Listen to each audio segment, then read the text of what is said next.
Hello students of class 11. So today we are going to discuss about transduction. Okay, in previous lecture we have discussed about transformation and recombination. Okay, recombination we have already discussed whole of the mechanism with diagram. So now we are going to start this topic which is very important regarding your examination. You can see transformation we have discussed in previous lecture. So what is transduction? Another method by which genetic recombination takes place in bacteria. Okay, after transformation के बाद ये एक दूसरा method है जिससे कि genetic recombination किया जाता है, takes place in bacteria, which is known as transduction. Genetic recombination in which DNA fragments are transferred or DNA fragment is transferred from one bacterium to another by bacteriophage. अब यहाँ पे क्या है, एक नई चीज़ आपको मिल रही है. वहाँ पे एक होस्ट बैक्टीरिया होता था और एक रेसिपिएंट होता था. ठीक है, सॉरी फिर से मैं बता रही हूँ आपको. एक डोनर बैक्टीरिया होता था और एक रेसिपिएंट होता था.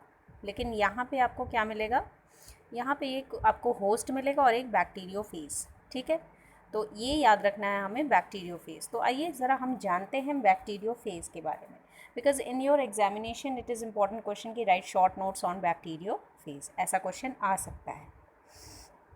तो ये बैक्टीरियोफेज होता क्या है, तो आइए समझते हैं. First of all, what are bacteriophages. So bacteriophage में आपको देखिए दो वर्ड दिख रहे हैं. एक तो दिख रहा है बैक्टीरिया, ठीक है, एक तो ये दिख रहा है बैक्टीरिया, और दूसरा दिख रहा है फेज. ठीक है, सेकंड इज फेज. तो इन दोनों से मिलकर बना है बैक्टीरियोफेज. अब समझते हैं. बैक्टीरिया तो मतलब आप समझ ही रहे हैं बैक्टीरिया से ही है. फेज का मतलब है एक ऐसा लाइफ का एक ऐसा टाइम, एक ऐसा लाइफ लैग आप कह सकते हैं, टाइम लैग, जिसमें ये इस प्रॉपर स्ट्रक्चरल ऑर्गेनाइजेशन को ये क्या करता है, ये एक तरह से स्ट्रक्चरल ऑर्गेनाइजेशन बनाता है जिस तरह से, जिससे ये आगे का प्रोसेस मल्टीप्लिकेशन का कर सके. तो सीधी सी बात हम ये कहेंगे कि ये एक टाइप का वायरस है. ठीक है, ये एक अभी आप कहेंगे मैम अभी तो आपने बैक्टीरिया का. नो, बैक्टीरिया तो है, लेकिन अगर इसमें फेज जुड़ गया, ठीक है, इसमें मैंने फेज अगर लगा दिया, तो देन दैट मीन्स कि virus which infect bacterial cell. ठीक है, इसका क्या मतलब होगा, virus which infects bacterial cell, virus which infect bacteria, okay, या बैक्टीरियल सेल, ये याद रखिएगा. उसी को हम कहते हैं बैक्टीरियोफेज.